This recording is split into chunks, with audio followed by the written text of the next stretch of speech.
What's going on, guys? What's going on, guys? It's your boy Jermane'S. Today we have another show for you guys. Today is actually Thursday, and it's June 25th. You know what I mean? Another day to give thanks. We're here in the mobile studio, and we have a few topics to touch. Um, this morning, as you guys see, that a very, very unfortunate earthquake, actually two earthquakes, hit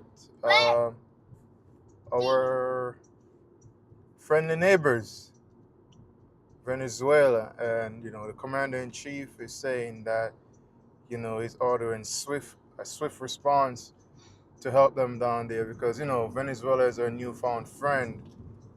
It's our newfound friend, and set up Josiah, and they're helping us out with the oil and gas and all that stuff. So we're gonna touch that real quick and see what's going on. Um we also have two historical events that happened in the World Cup. Um, well, from a country's perspective, we have South Africa reaching the knockout stages for the first time, and Mexico unveil the youngest player who ever played for them in the World Cup game, a 17-year-old. So we're gonna talk about that in a few, and we're gonna see what's going on and all of that stuff. Okay, so let's get into it, guys. We're gonna get into it real fast, and as I said, we're gonna have a very short show today. We're kind of running late and on our schedule, so let's get into this real fast. So Venezuela, our neighbor Venezuela, have been hit with a crazy earthquake that killed 32, at least 32, they're saying, and have injured more than 700 people. So from my understanding is like these is two earthquake that hit back to back is I think is 1.7 point one is 7.2 and one is um 7.5 that hit them actually. So it's very unfortunate. I see some videos, a lot of buildings destroyed and a lot of people hurting, and Trump is sending aid as soon as possible down there to help them out. Say what you want, but Trump is actually trying to help the situation out. If Maduro was there, maybe we wouldn't, but now, Venezuela have become a friend and a business partner to the United States, so we're very quick to help them out. It is very devastating. Um, so that's what's going on today. They really want to try to help Venezuela out and with this earthquake, but I don't know. It's just weird. I never heard of Venezuela have earthquakes before like that. Things have been changing over the years, but who knows? Who knows? Who knows what's going on? So that's what happened with Venezuela, and Trump is trying to help them out as soon as possible. Let me read you something here. 1 second, guys. 1 second.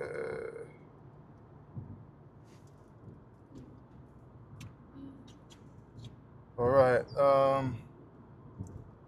Yeah. So, what do you guys think? Venezuela should get the help or no? I mean, we're extracting so much oil and gas from their country, so I just think it's fair to really give a helping hand where it's needed and release some of that money that we have for them. Because if you guys remember the Trump deal, after they extract Maduro, America is holding Venezuela's cash that they sell their oil for, and America is literally designating who gets Venezuelan oil. So the earthquake was a 7.2 magnitude, followed by a 7.5. So that is absolutely ridiculously crazy. They get hit hard, one behind the other. You understand? One behind the other. So like 40 seconds times 40 seconds in between each other. That's crazy.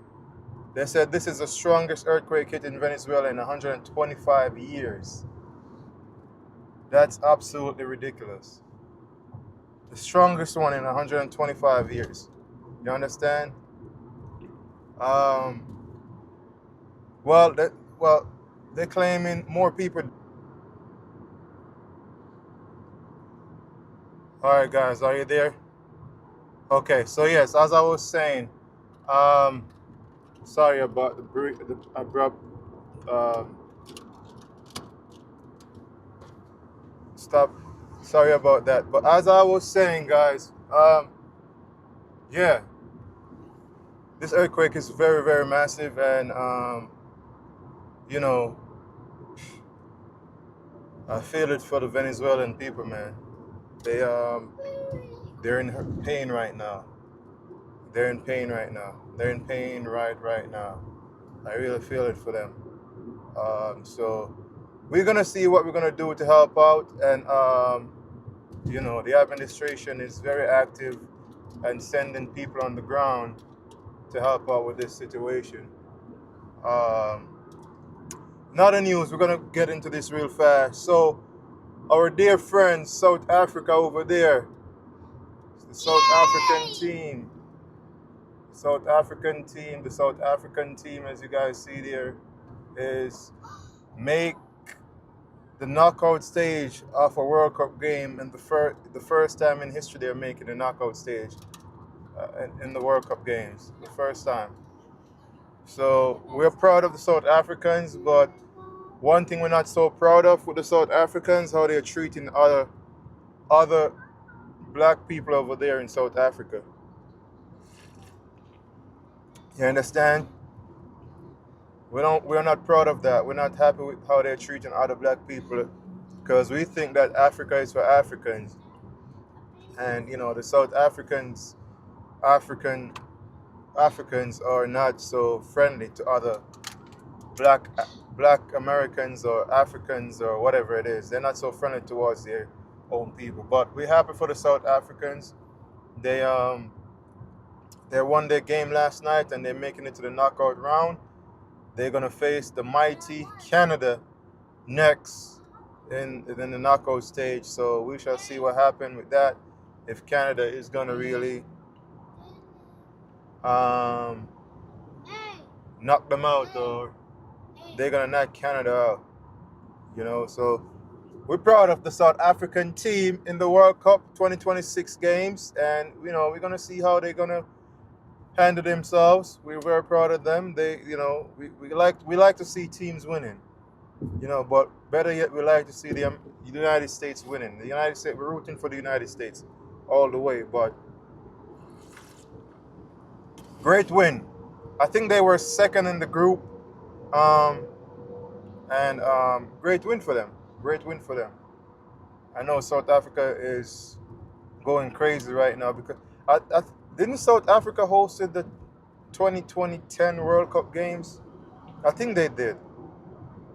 I think they did hosted the games, and they were knocked out, and they didn't make it through the group stages. But this is a good look for them, and they're doing their thing, and we're happy for them.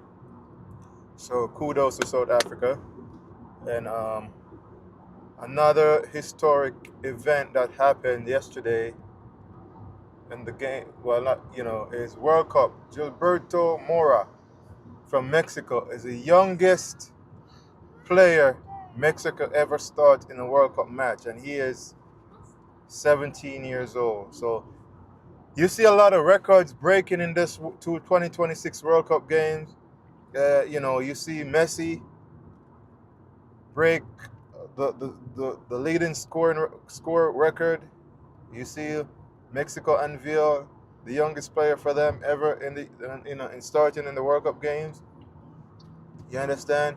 You see the United States dominate in the first couple of games.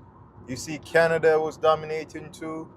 Like a whole lot of records were broken in this World Cup game. So it's a good look. We like what's going on. we like to see the records broken, and you know, we like to see people happy and cheerful and joyful and rooting for their teams. You know what I mean? Rooting for their team. So these games have been very interesting. Um, as I said, I like the United States team, but really I'm rooting for. Well, I caught up in a situation where I'm rooting for Spain, and I'm rooting for the U.S. because I like Spain. I like my boys in Spain, Nico Williams and Yamin Yamal. Those two magic kids, they make stuff happen. They do. So what you guys think? Have you guys have been watching the games or tuning into the games, and you know, or you guys think about the Venezuelan earthquake, or you guys can, you know, think we should be doing that? You know, I really think we should be helping them out because they're a new business partner and ally, you know, and South Africa, kudos to them. I'm happy that they make it to the knockout round, and you know, let's see how they perform from there. But it's a good look, guys. So as I promised, I'm not gonna keep you all too long here today. You know, I just have this, you know, what I just gotta touch these topics. These are what's going on in the news. Um, Other stories too. Um, the inflation data rate came out today. Supposed to come out today. I'm not sure if it came out yet. And after yesterday's sell-off in the market, the Nasdaq is back up again. And let's see they're saying about inflation. I think the print came out. Core inflation rate hit 3.4 in May, highest since October 2023. Fed preferred gauge. Oh shoot! So inflation is hot, hot, hot. Well, I'm not surprised, by the way. You know why I'm not surprised? Oil is going down. The strait is reopened. Oil is going down, but these oil and gas companies won't reduce the price of oil. Not oil, but diesel, gas, and other petroleum products. Especially diesel, because diesel run the economy. Everything is transported in trucks, and trucks use diesel. So that's why I'm not surprised. I'm not surprised at all. One bit that it came in hotter than what it's supposed to be, and the hottest since October 2023. I'm not surprised at all. That's why yesterday Trump said he's opened up a probe into these companies to see why are they gouging the prices of gas and diesel, because oil went from $117 a barrel to now $76, $75, and the price of gas and diesel barely move south in the same direction. Like there's no synchronization between what we're paying for, between the prices between oil and gas and diesel. Like it's crazy. So I'm not surprised it's hot. I'm not surprised. So this definitely shows that yeah, they need to do something. But that's it, guys. That was 3 stories, and bring to you. And you know, this is Jermaine Views. So please remember, like, comment, share, subscribe, click the notification bell so you'll be notified whenever I drop any content at all. And you know, let me know what you guys think, and keep watching the games, and send your love and support for Venezuela, and you know, keep rooting for your favorite World Cup team. All right, guys. So anyways, man, I'll catch you guys in the next video. I'm out.